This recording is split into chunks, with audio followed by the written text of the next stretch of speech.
A graça e a paz do Senhor Jesus Cristo para todos. Hoje eu gostaria de trazer para os irmãos uma interpretação sobre o texto de Joel, capítulo 2, a partir do verso 28, mas uma interpretação que não seria somente espiritual, mas também literal. Gostaria de trazer para os irmãos o pano de fundo daquela época, o fundo histórico daquela época, o que estava acontecendo naquele momento, e mostrar que esta profecia proferida pelos lábios de Joel, ela tinha duas visões, né? O nosso Deus é maravilhoso, o nosso Deus é tremendo, e Ele sabe como conduzir e como nos trazer, né, as palavras que não só seriam para Israel, como também para o futuro da igreja. O profeta Joel, ele profetizou, né, teve o seu ministério por volta do século oitavo e nono, né? Não se há uma precisão, porque no seu livro não cita nem o rei, o que dificulta muito saber qual realmente o período em que ele realizou o seu ministério. Provavelmente ele tenha sido contemporâneo de Isaías, que também profetizou e teve o seu ministério ali por volta do século oitavo. Mas falemos então de versículo por versículo para que nós possamos entender melhor aquilo que o Senhor profetizou ou proferiu pelos lábios de Joel. O versículo 28 diz assim: E há de ser que depois derramarei o meu espírito sobre toda a carne, e vossos filhos e vossas filhas profetizarão, os vossos velhos terão sonhos, e os vossos jovens terão visões. Percebam que quando Joel fala, pelo Senhor, de vossos filhos e vossas filhas, e vossos velhos e vossos jovens, ele está falando diretamente ao seu povo, ao povo de Israel, ao povo eleito, ao povo escolhido. Então essa profecia, ela se inicia com o objetivo de atingir diretamente o povo de Deus, o povo de Israel. Logo depois ele fala assim: vossos filhos e vossas filhas profetizarão. E ele está prometendo, o Senhor está prometendo do que a descendência, né, de Israel, a descendência daquele povo que ali estava ouvindo naquele momento a profecia, ela seria usada grandemente por Deus para que houvesse uma mudança no povo, uma mudança na sua religião, uma mudança na crença e até mesmo uma mudança física e material para o povo de Israel. Depois ele fala sobre os velhos, dos que teriam sonhos.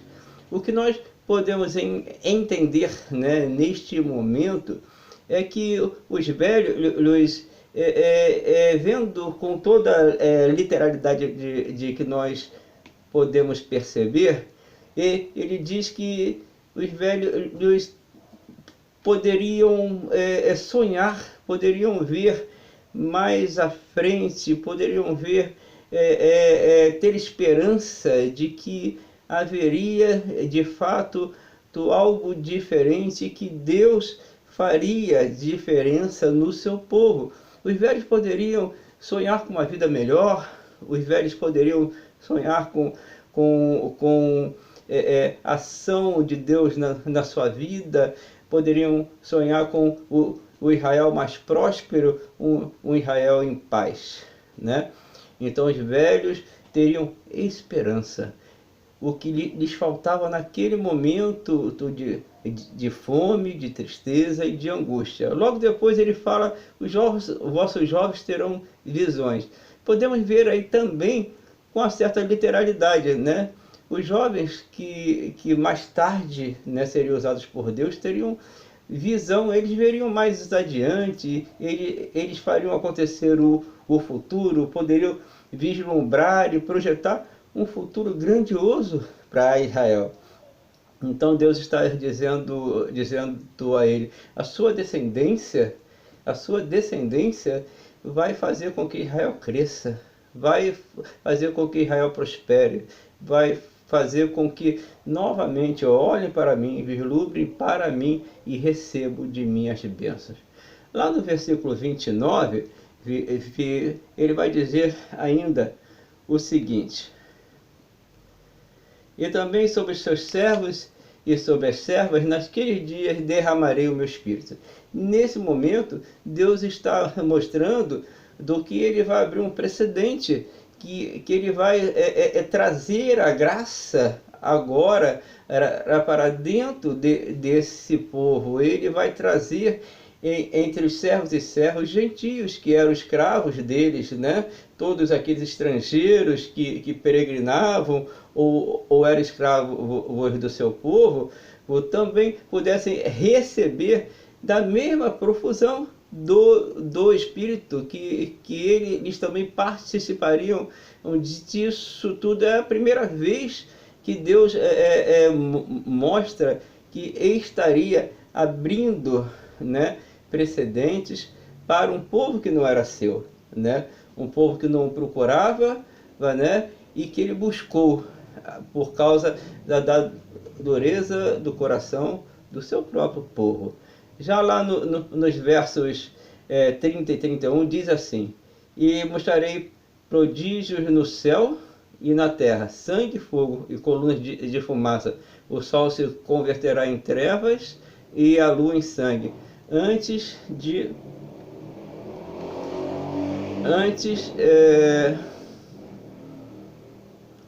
que venha o grande e terrível dia do Senhor, né?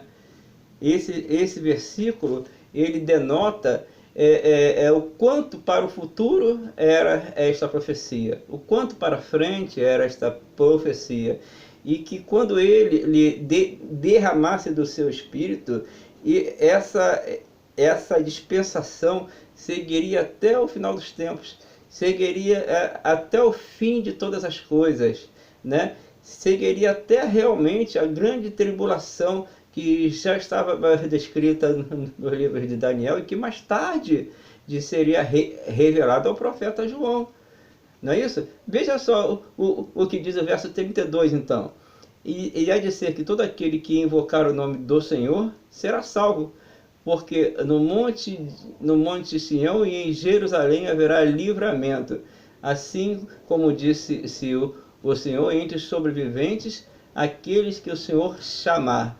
Então ele está dizendo que naqueles últimos dias, quando acontecerão esta profecia, quando Deus abrir a oportunidade para que aqueles que se arrependessem se fossem salvos, ele realmente receberia e chamaria não só aqueles que se arrependeram, como aqueles que provavelmente, certamente passarão pela provação, pela grande tribulação, e ele os chamaria e os salvaria. Essa é uma breve interpretação, uma curta interpretação, para que nós venhamos a entender que a palavra de Deus ela deve ser totalmente compreendida, não só visto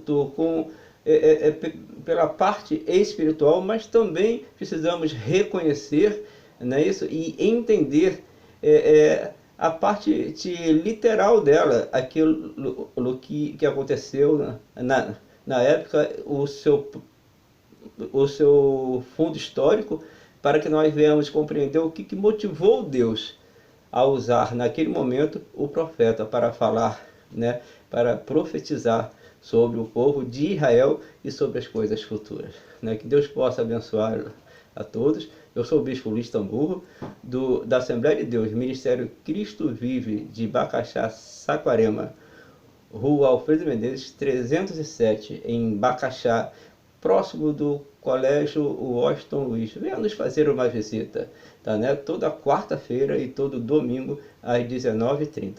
Estarei aguardando a todos. Deus os abençoe.